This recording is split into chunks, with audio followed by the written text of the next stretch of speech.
વડોદરામાં હત્યાની વધુ એક ચકચારી ઘટનાએ કાયદા અને વ્યવસ્થાને લઈને સવાલો ઊભા કર્યા છે.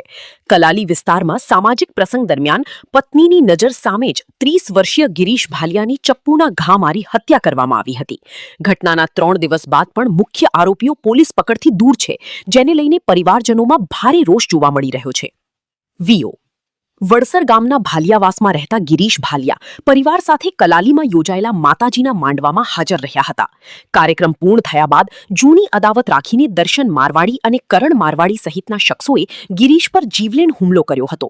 પત્ની પૂજાબહેનની નજર સામે જ ગિરીશને ચપ્પુના ઉપરા છાપરી ઘા ઝીંકવામાં આવ્યા હતા, જેમાં તેમનું મોત નીપજ્યું હતું. મૃતકના પરિવારનો આક્ષેપ છે કે અગાઉ થયેલા વિવાદનો બદલો લેવા માટે પૂર્વ આયોજિત કાવતરું રચી આ હત્યા કરવામાં આવી છે. હાલ અટલાદરા પોલીસે હત્યાનો ગુનો નોંધી આરોપીઓને ઝડપી પાડવા ક્રાઇમ બ્રાન્ચ સહિતની વિવિધ ટીમોને કામે લગાડી છે, પરંતુ હજુ સુધી કોઈની ધરપકડ થઈ શકી નથી.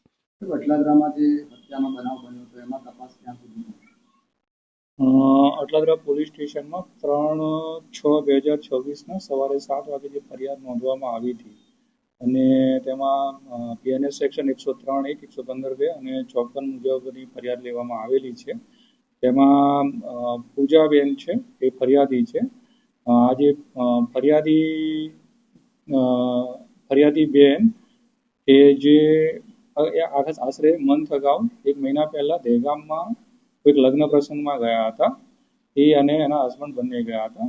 ત્યાં આ જે આરોપીઓ છે એ આરોપી દર્શન મારવાડી છે, તેણે ત્યાં એમની બેનની છેડતી કરી હતી.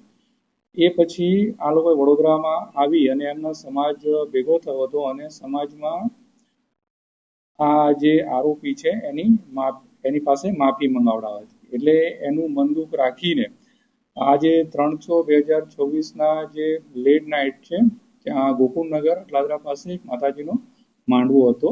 એ માંડવામાં આ પતિ પત્ની પૂજાબેન અને ગિરીશભાઈ બંને ત્યાં આવેલા હતા અને સામે એક જ સમાજના લોકો હોય, દર્શન અને એનો એવો ભાઈ છે કરણ મારવાડી, એ પણ ત્યાં આવેલા હતા.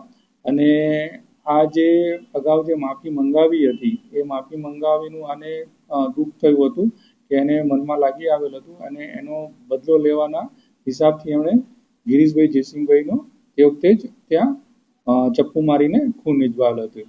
અમારી એલસીબીની ટીમ, ડીસીબીની ટીમ અને ડી સ્ટાફ છે. આ આરોપી છે એ ખૂન પછી ભાગી ગયેલો હતો, આરોપીની તપાસમાં છે.